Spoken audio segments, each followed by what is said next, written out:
कहानी की शुरुआत में हम दो आदमियों को देखते हैं, जिनमें से एक का नाम है टाइको और दूसरे का नाम था बुक्सम। कहने के लिए तो ये दोनों अंडा बेचने का काम करते हैं, लेकिन इनका असली काम कुछ और ही था। असल में ये दोनों किसी क्रिमिनल गैंग के लिए काम कर रहे हैं, जहां इन्हें किडनैप किए हुए लोगों को अपने पास रखना पड़ता है। और जब वो क्रिमिनल गैंग किसी किडनैप किए हुए इंसान को मार देती है, तब इनका काम होता है डेड बॉडी को डिस्पोज करने के साथ साथ सबूतों के सारे निशानों को मिटाना। आज भी इन्होंने ऐसे ही एक आदमी को किडनैप कर रखा था। कुछ ही देर बाद इनका बॉस अपने आदमियों के साथ यहाँ पहुंचता है। इन दोनों को कुछ देर के लिए इस जगह से बाहर भेजकर वो अपने आदमियों के साथ उस किडनैप किए हुए आदमी को मार देता है। फिर इन दोनों को बुलाकर इस बॉडी को डिस्पोज करने को कहता है। इन लोगों का बॉस टाइको से उसका नाम पूछता है और यहाँ हमें पता चलता है कि टाइको असल में गूंगा है, यानी कि वो बोल नहीं सकता, इसलिए उसकी तरफ से सारे जवाब बुक्सम ही दिया करता है। ये दोनों इस बॉडी को दफनाने के लिए किसी जंगल में लेके जाते हैं। यहाँ हम देखते हैं कि बुक्सम काफी रिलीजियस किस्म का क्रिश्चियन है, इसलिए वो अपनी गलतियों के लिए माफी मांगते हुए क्रिश्चियन तरीके से ही किसी बॉडी को दफनाता है। काम खत्म करने के बाद ये दोनों अपने घर की तरफ निकल जाते हैं। टाइको का घर शहर से दूर किसी सुनसान इलाके में पड़ता था, इसलिए बुक्सम उसे रास्ते में एक जगह ड्रॉप करके अपने घर के लिए निकल जाता है। फिर यहाँ से अपने घर तक जाने के लिए टाइको भी एक साइकिल लेकर चल देता है। फिर अगले दिन ये दोनों अपने बॉस के लिए एक नया काम करने के लिए जाते हैं। यहाँ इन्हें किसी किडनैप किए हुए इंसान को 2 दिन के लिए अपने पास रखना था। इस लोकेशन पर पहुंचकर इन्हें पता चलता है कि जिसे किडनैप किया गया है वो 10-11 साल की कोई छोटी बच्ची है। ये दोनों भले ही एक तरह के क्रिमिनल हो, लेकिन इनके भी कुछ उसूल थे। बुक्सम अपने बॉस को कॉल करके कहता है कि बच्चों की किडनैपिंग वाला काम हम नहीं करते। बॉस कहता है कि ये लड़की तो पहले ही किडनैप हो चुकी है, तुम्हें तो बस 2 दिनों के लिए इसे अपने पास रखना है। 2 दिन बाद जब हमें फिरौती की रकम मिल जाएगी, तब हम इसे इसके घर वालों को सौंप देंगे। मजबूरी में बुक्सम को अपने बॉस की बात माननी ही पड़ती है, लेकिन अब बड़ा सवाल ये था कि इस लड़की को आखिर रखा कहाँ जाए। वो टाइको से कहता है कि तुम्हारा घर शहर से दूर सुनसान इलाके में है, तो बेहतर होगा कि 2 दिन के लिए तुम ही इसे अपने पास रखो। बुक्सम की ये बात सुनते ही टाइको बुरी तरह से चिढ़ जाता है, लेकिन बुक्सम उसे अपने पुराने एहसान याद दिलाते हुए इमोशनली ब्लैकमेल करने लगता है। तो ना चाहते हुए भी टाइको इस बात के लिए राजी हो जाता है। फिर ये तीनों यहाँ से टाइको के घर की तरफ जाने लगते हैं। जिस लड़की को इन्होंने किडनैप किया है उसका नाम है सिया, और रास्ते में ये इन दोनों से जिस तरह के सवाल पूछती है, उसे देखकर ऐसा लगता है कि ये काफी समझदार है और इसे अच्छे से पता है कि किडनैप होने का क्या मतलब होता है। बुक्सम इन दोनों को उसी जगह पर ड्रॉप कर देता है जहाँ टाइको अपनी साइकिल पार्क किया करता है। फिर टाइको सिया को साइकिल पर बिठाकर अपने घर की तरफ जाने लगता है। रास्ते में इनको एक बूढ़ी औरत मिलती है, तो सिया जल्दी से उनके पास जाकर कहती है कि इस आदमी से मुझे बचाइए। इस बूढ़ी औरत को लगता है कि सिया टाइको की छोटी बहन है, इसलिए वो उसे समझाते हुए टाइको के साथ जाने को कहती है। फिर टाइको उसे अपने साथ बांधकर जल्दी से घर पर लेके जाता है। टाइको का घर अंदर से किसी कबाड़ खाने जैसा था, जहाँ सारा सामान इधर उधर फैला हुआ था। यहाँ पर सिया को एक और छोटी लड़की दिखती है, जिसे देखकर लगता नहीं कि वो महीनों से नहाई होगी। सिया को लगता है कि इसे भी यहाँ मेरी तरह किडनैप करके लाया गया है, लेकिन उस लड़की से पूछने पर सिया को पता चलता है कि ये टाइको की बहन है। अगले दिन बुक्सम टाइको को मैसेज करके कहता है कि उस लड़की को घर पर लॉक करके आना। टाइको कहता है कि अपनी बहन की वजह से वो इस घर को लॉक नहीं कर सकता, इसलिए टाइको सिया को भी अपने साथ काम पर ले जाता है। वहां पहुंचकर ये दोनों देखते हैं कि किसी ने इनके बॉस की पिटाई कर कर उन्हें उल्टा टांग रखा है। पूछने पर इन्हें पता चलता है कि इनका बॉस चोरी छुपे काफी ऐसे काम कर रहा था जो इस गैंग के हेड को नहीं पता थी। सिया को किडनैप करने का आइडिया भी इनके बॉस का ही था, जो इस गैंग के हेड को पसंद नहीं आया। वो इन दोनों से कहता है कि इस लड़की की किडनैपिंग से हमारी गैंग का कोई लेना देना नहीं, इसलिए बेहतर होगा कि तुम इसे वहीं छोड़ आओ जहां से इसे किडनैप किया था। इसके बाद ये दोनों अपने बॉस की डेड बॉडी को दफनाने के लिए ले जाते हैं। लेकिन यहाँ सबसे अजीब और गौर करने वाली बात ये थी कि सिया ये सब कुछ देखकर बिल्कुल भी नहीं घबराई, और तो और वो इस डेड बॉडी को दफनाने में इनका साथ भी देती है। टाइको और बुक्सम इस लफड़े में अब और ज्यादा नहीं फंसना चाहते थे, इसलिए अगले दिन ये दोनों उस किडनैपर से मिलने जाते हैं जिसने सिया को किडनैप किया था।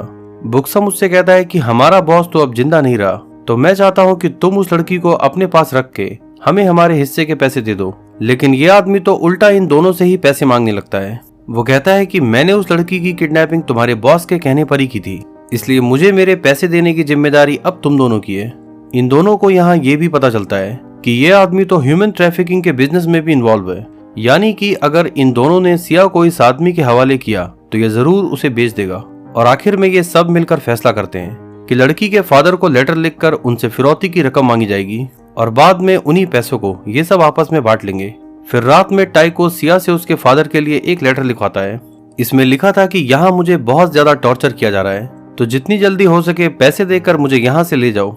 इस लेटर को उसके फादर तक पहुंचाने के लिए उन किडनैपर्स को दे दिया जाता है। इसके बाद जब टाइको अपने घर पहुंचता है तो देखता है कि सिया ने उसकी बहन के साथ मिलकर इस कमरे को पहले से बेहतर बना दिया है, और साथ ही वो टाइको की बहन को टेबल मैनर्स के साथ साथ खाना खाने का सही तरीका भी सिखाती है। फिर रात के समय जब टाइको सो रहा था, सिया उसे जगाकर कहती है कि उसे बाथरूम जाना है। फिर वो टाइको को बाहर खड़ा करके खुद अंदर चली जाती है। अंधेरा होने की वजह से उसे काफी डर लग रहा था, इसलिए वो चिल्लाकर टाइको से पूछती है कि तुम अभी भी बाहर ही खड़े हो ना। टाइको गूंगा होने की वजह से कुछ बोल नहीं पा रहा था, इसलिए वो तालियां बजाकर इस बात को कंफर्म करता है कि वो बाहर ही खड़ा है। 2 दिन बीत जाने के बाद भी सिया के फादर ने इस लेटर का कोई जवाब नहीं दिया, इसलिए हर सुबह टाइको उसे अपने साथ काम पर लेके जाता है। सिया के इस घर में होने की वजह से टाइको की बहन काफी खुश थी, और साथ ही वो सिया के साथ मिलकर घर के कुछ ऐसे काम भी करती है जो पहले कभी उसने ट्राई नहीं किया। 4 दिन बीत चुके थे और सिया के फादर ने अभी तक कोई रिस्पॉन्स नहीं दिया। फिर एक दिन बुक्सम टाइको के घर पर आता है। सिया जिस तरह से इन लोगों के साथ खुश थी, उसे देखकर ऐसा लगता ही नहीं कि उसे किडनैप किया गया है। बुक्सम का प्लान सिया की फोटो भेजकर उसके फादर को इमोशनली ब्लैकमेल करने का था, लेकिन तभी उसके पास उन किडनैपर्स का कॉल आता है। ये बताते हैं कि सिया के फादर फिरौती के पैसे देने के लिए राजी हो गए। बुक्सम टाइको को बताता है कि इस काम में थोड़ा खतरा है, इसलिए वो किडनैपर्स उन पैसों को लेने के लिए वहां नहीं जाएंगे, तो कल मैं खुद ही उन पैसों को लेने के लिए वहां जाऊंगा। आगे वो कहता है कि अगर शाम से पहले तक मेरा कॉल तुम्हारे पास ना आए तो इस लड़की को मेरे बताए हुए एड्रेस पर छोड़ आना। फिर अगले दिन बुक्सम पैसे लेने के लिए उसी जगह पहुंच जाता है जहां उसे बुलाया गया था। बिना किसी परेशानी के उसे पैसों वाला वो बैग भी मिल जाता है, लेकिन जब वो यहाँ से वापस जाने लगता है तो उसे ऐसा लगता है कि कोई उसका पीछा कर रहा है, लेकिन असल में वहाँ ऐसा कुछ भी नहीं था। ये सब कुछ बस उसकी इमेजिनेशन थी। लेकिन वो इतना ज्यादा डर जाता है कि उसे पैनिक अटैक पड़ने लगता है, और इसी वजह से वो सीढ़ियों से गिरकर बुरी तरह से घायल हो जाता है। वो हिम्मत करके फिर खड़ा होता है और थोड़ी ही दूर चलने के बाद सीढ़ियों पर जाकर बैठ जाता है। इधर काफी देर बीत जाने के बाद भी जब बुक्सम का पता नहीं चलता तो टाइको उसे कॉल करता है, और यहाँ हम देख पाते हैं कि काफी ज्यादा खून बहने की वजह से बुक्सम अब मर चुका था। टाइको को बिल्कुल भी समझ नहीं आ रहा था कि अब आगे क्या करना चाहिए, इसलिए वो सिया को अपने साथ उसी एड्रेस पर ले जाता है जिसके बारे में उसे बुक्सम ने बताया था।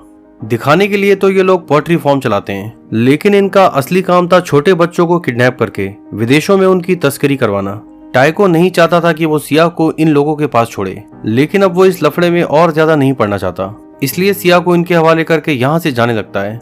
सिया उसे रोकते हुए कहती है कि मुझे भी अपने साथ ले चलो, लेकिन टाइको उसकी बात को अनसुना करके यहाँ से चला जाता है। घर पहुंचने पर टाइको की बहन उससे पूछती है कि मेरी बड़ी दीदी कहाँ है।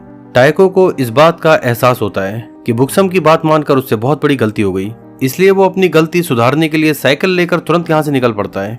बच्चों की तस्करी करने वाला वो आदमी उन सारे बच्चों को एक वैन में बिठाकर कहीं ले जा रहा था। टाइको वहां पहुंचकर उसका रास्ता रोक लेता है, और फिर वो उस आदमी से थोड़ी बहुत देर फाइट करने के बाद उसे गाड़ी से नीचे फेंक देता है। टाइको अपनी साइकिल को वैन की डिक्की में डालने के बाद सीधा शहर की तरफ रवाना होता है। इस गाड़ी को वो एक पुलिस स्टेशन के आसपास ही पार्क कर देता है और सिया को अपने साथ लेकर घर की तरफ जाने लगता है। उन तस्करों ने सिया को खाने पीने की चीजों में ड्रग्स दिया था, जिस वजह से उसकी तबीयत खराब होने लगती है। टाइको उसे घर पर छोड़कर उसके लिए दवाइयां लेने जाता है। इधर जब सिया नींद से जागती है तो उसे पता चलता है कि आज इस कमरे का दरवाजा लॉक नहीं है। वो टाइको की बहन के साथ छुपन छुपाई खेलने लगती है, और इसी मौके का फायदा उठाकर सिया खेतों के रास्ते यहाँ से भागने में कामयाब होती है। टाइको को जब उसके गायब होने की खबर मिलती है तो वो बिना देरी किए उसे ढूंढने के लिए निकल पड़ता है। काफी दूर तक जाने के बाद सिया को रास्ते में एक आदमी नजर आता है। सिया उसे अपनी कहानी बताते हुए उससे मदद मांगती है, लेकिन फिर उसे महसूस होता है कि ये आदमी शराबी होने के साथ साथ थोड़ा ठरकी भी है। सिया को उसकी नियत पर शक होता है, इसलिए वो अपना हाथ छुड़ाकर फिर से खेतों के रास्ते वहां से भागने लगती है। इधर टाइको भी उसे ढूंढने के लिए बेतहाशा भागे जा रहा था। फिर एक जगह पहुंचकर इन दोनों का आमना सामना होता है। टाइको सिया के पैरों में लगी हुई चोट को देखकर बहुत दुखी था, लेकिन सिया यहाँ उससे दूर भागने की कोशिश नहीं करती, बल्कि वो उसका हाथ पकड़कर उसे साथ घर चलने को कहती है। इधर हम देखते हैं कि वो शराबी आदमी उस एरिया में पेट्रोलिंग कर रही किसी पुलिस वाली को सिया के बारे में बताता है। ये पुलिस वाली इस एरिया की छानबीन करते हुए टाइको के घर तक पहुंच जाती है। टाइको इस समय बाथरूम के बाहर खड़ा होकर तालियां बजा रहा था, जिसका मतलब साफ है कि सिया इस समय बाथरूम के अंदर ही थी। वो टाइको के एक्सप्रेशंस को देखकर समझ जाती है कि यहाँ जरूर कुछ गड़बड़ है, और इसी समय सिया भी बाथरूम से बाहर आ जाती है। टाइको और उस पुलिस वाले के बीच हाथापाई होने लगती है और इसी लड़ाई के दौरान उस पुलिस वाली का सर एक पत्थर पर लगता है, जिससे वो तुरंत ही मारी जाती है। उसको मरा देखकर टाइको डर के मारे रोने लगता है। इसी वक्त सिया उसके पास आकर इशारों इशारों में इस डेड बॉडी को दफनाने को कहती है। फिर ये दोनों मिलकर इसी घर के पास एक गड्ढा खोदते हैं और फिर जल्दबाजी में जैसे तैसे करके इस बॉडी को दफना देते हैं। टाइको इन सब चीजों से इतना परेशान हो चुका था कि उसे रात भर नींद नहीं आती। अगले दिन अपने हिस्से का पैसा लेने के लिए वो दोनों किडनैपर्स बच्चों की तस्करी करने वाले आदमी से जाकर मिलते हैं। वो आदमी इन दोनों को पूरी कहानी समझाते हुए टाइको को काफी भला बुरा कहता है। इन दोनों को बुक्सम के मरने वाली बात पता चल चुकी है, लेकिन इनमें से किसी को भी टाइको के घर का एड्रेस नहीं पता था। लेकिन इस तस्कर को ये बात पता थी कि टाइको का घर किस एरिया में पड़ता है। ये दोनों किडनैपर टाइको के घर को ढूंढते हुए उस जगह पर पहुंचते हैं जहां टाइको अपनी साइकिल पार्क किया करता है। यहाँ उस बूढ़ी औरत से थोड़ी पूछताछ करने पर इन्हें टाइको के घर के बारे में हल्का फुल्का आइडिया लग जाता है। इधर हम देखते हैं कि टाइको अब और ज्यादा दिनों तक सिया को किडनैप करके नहीं रखना चाहता, लेकिन वो ये बात भी समझता है कि उसकी छोटी बहन सिया को बहुत ज्यादा पसंद करती है। इसलिए जब उसकी छोटी बहन गहरी नींद में थी, वो सिया को उसके घर वापस छोड़ने के लिए अपने साथ ले जाता है। इधर कुछ ही घंटों बाद वो दोनों किडनैपर्स टाइको का घर ढूंढने में कामयाब होते हैं। वो घर के अंदर जाके देखते हैं तो वहाँ उन्हें सिया नहीं मिलती, लेकिन टाइको की छोटी बहन इस वक्त यहीं पर थी। ये दोनों सोचते हैं कि सिया तो इनको यहाँ नहीं मिली, तो क्यों ना इसी लड़की को साथ किडनैप करके ले जाए। ये दोनों उसे बहला फुसला के अपने साथ ले जाने लगते हैं। तभी ये दोनों देखते हैं कि मिट्टी के अंदर से एक हाथ बाहर निकलने की कोशिश कर रहा है। ये दोनों उस जगह की मिट्टी हटाते हैं तो अंदर से वो पुलिस वाली निकलती है जिसको कल रात टाइको ने दफनाया था। यानी कि कल रात ये पुलिस वाली मरी नहीं थी, बल्कि सिर्फ बेहोश हुई थी। जब इन दोनों को पता चलता है कि ये एक पुलिस वाली है, तो ये टाइको की बहन को यहीं छोड़कर जल्दी से भाग लेते हैं। इधर टाइको सिया को उसके स्कूल में लेकर जाता है, क्योंकि यही वो जगह है जहाँ से सिया किडनैप हुई थी। अपनी टीचर को देखकर वो काफी एक्साइटेड थी और जल्दी से उनके पास जाना चाहती थी, लेकिन सिया के साथ इतने दिन बिताने की वजह से टाइको अब उसे भी अपनी बहन जैसा ही मानने लगा था। वो चाहकर भी सिया का हाथ नहीं छोड़ पा रहा था, लेकिन सिया जल्दी से उससे अपना हाथ छुड़ाकर अपने टीचर के पास जाती है। टीचर टाइको की तरफ इशारा करके सिया से उसके बारे में पूछती है। सिया उनसे कहती है कि यही वो आदमी है जिसने मुझे किडनैप किया था। ये सुनते ही टाइको के होश उड़ जाते हैं, क्योंकि उसे बिल्कुल भी इस बात का अंदाजा नहीं था कि सिया ऐसा कुछ कर सकती है। वो खुद को बचाने के लिए वहां से भागने लगता है। वो काफी देर तक बिना रुके लगातार भागे ही जा रहा था और उसकी आंखों से आंसू बहते ही जा रहे थे। उसे समझ नहीं आ रहा था कि घर पहुंचने के बाद जब उसकी छोटी बहन सिया के बारे में पूछेगी तो वो उसे क्या जवाब देगा। और इन्हीं इमोशंस के साथ ये फिल्म यहाँ पर समाप्त होती है। तो अगर बात की जाए इस फिल्म के एंडिंग की, तो इसका अंत एक ओपन एंडेड एंडिंग के साथ हुआ है। यानी कि लास्ट में ये चीज क्लियर नहीं की गई कि टाइको पुलिस से पकड़ा गया या बच जाएगा। और अगर मान लो कि टाइको पकड़ा जाता है और उसे जेल हो जाए, तो उसके बाद उसकी छोटी बहन का क्या होगा ये भी क्लियर नहीं है। तो यहाँ पर ये बात पूरी तरह से व्यूअर्स के ऊपर छोड़ी गई है कि वो जैसा चाहे इस फिल्म के एंडिंग अपने हिसाब से मान सकते हैं। वैसे मेरे लिए इस फिल्म की सबसे खास बात थी सिया का कैरेक्टर, क्योंकि वो लड़की इतनी ज्यादा समझदार थी कि उसे शुरू से पता था कि इन किडनैपर्स के साथ कैसे डील करना है। वो जितने भी दिन उन किडनैपर्स के साथ रही, उन लोगों के साथ बहुत अच्छे से पेश आते हुए उनके काम में अपना हाथ भी बटाती थी। और ये सब कुछ करने के पीछे की वजह ये थी ताकि किडनैपर्स उसे बिना वजह परेशान या टॉर्चर ना करें। लेकिन उसे जब भी यहाँ से भागने का मौका मिलता था तो वो अपनी तरफ से पूरी कोशिश करती थी। और एंडिंग में अपने स्कूल पहुंचने के बाद वो समझ चुकी थी कि अब कोई खतरा नहीं, तो उसने टाइको को हैरान करते हुए अपने टीचर को उसकी सच्चाई बता दी। तो यही दो बातें इस फिल्म को खास बनाती हैं, जिसमें पहला है सिया का शातिर दिमाग और दूसरी खास बात है टाइको की जबरदस्त एक्टिंग, जिस वजह से पूरी फिल्म में बिना एक शब्द बोले भी उसने बेस्ट एक्टर के 2 बड़े अवार्ड जीते। इस वीडियो को पूरा देखने के लिए बहुत बहुत शुक्रिया। बाकी लाइक, कमेंट, शेयर, सब्सक्राइब वो मैं आपके ऊपर छोड़ता हूँ।